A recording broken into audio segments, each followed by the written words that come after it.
Hello, this little video is going to talk about one or two things in Leviticus 8 to 10. You may well have just read them, or you may be coming on to read them in the next day or two. Leviticus 8 contains a set of instructions, a kind of ritual for how Moses consecrates Aaron as high priest. There's a whole uniform that he gets to wear. Now that's described in more detail in Exodus 28 and in 39, so you may well have read that quite recently and be familiar with it. The special clothing that the high priest had to wear was a sign of the significance of his role, and the role was much bigger than the man. So the man was Aaron. We know that Aaron had his faults. He was the one who did the golden calf thing at the foot of Mount Sinai. But the role that he inhabited when he put those clothes on, if you like, was much bigger than that. And he represented the whole of the people of God when he went into God's presence wearing those clothes. So what did he wear?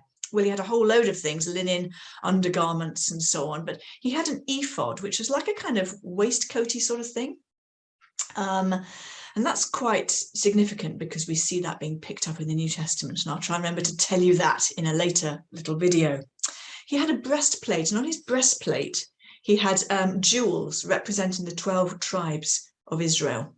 So when he went into God's presence, he bore the names of the 12 tribes into God's presence. He represented the entire people as he went in.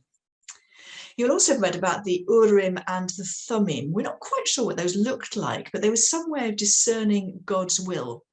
They might have been, well, a little bit like dice, that sort of thing, that you in some way cast a lot, we think. And this is the way that God spoke very often. He spoke to the prophets as well, but if you had a specific question of God, you would go to the priest and ask him to ask God that question by means of the Urim and the Thummim. And you'll encounter those again as you read on later, further on in the Old Testament. They're not used in the New Testament.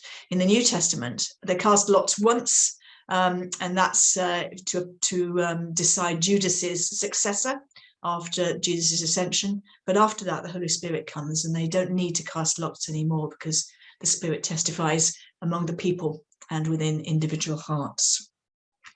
And then the high priest had a turban, and on it he had the inscription, "Holy to the Lord." And this was to define who he was and how he was holy to the Lord.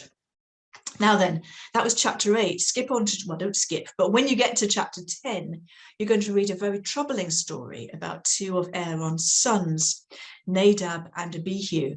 Now, they'd also been consecrated as priests, and they had all this set of instructions that you read in chapters 1 to 7 about the way that sacrifices were to be offered.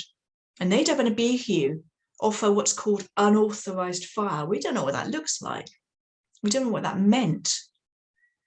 We do know that later on in the same chapter, God says to Aaron, you must not drink strong drink when you come into the tabernacle. So maybe they got drunk and did something foolish. We're not sure what they did, but we do know that it was unacceptable to God, and the fire of the Lord blazes out and consumes them. Really uncomfortable for us to read, and you may well have found that quite disturbing.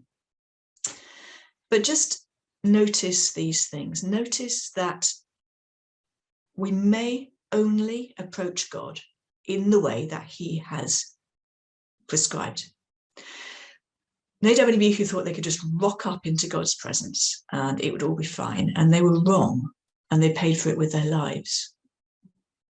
Now, those of us who are Christians, we're reading much later in the story, we're reading when Jesus opened up a way so that we can access God freely in a way that the average Israelite couldn't do, but we shouldn't take it for granted.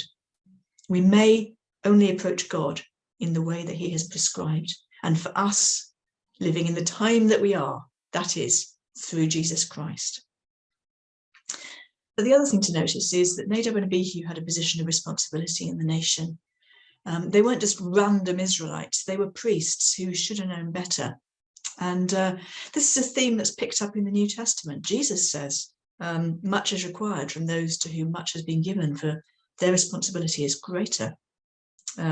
James says, we who teach will be judged with greater strictness. These are stern and quite scary words, I think, for those of us who have any sort of position of leadership responsibility within the church. So there we are. There's some things to notice in Leviticus 8 to 10, and I'll see you soon for the next instalment.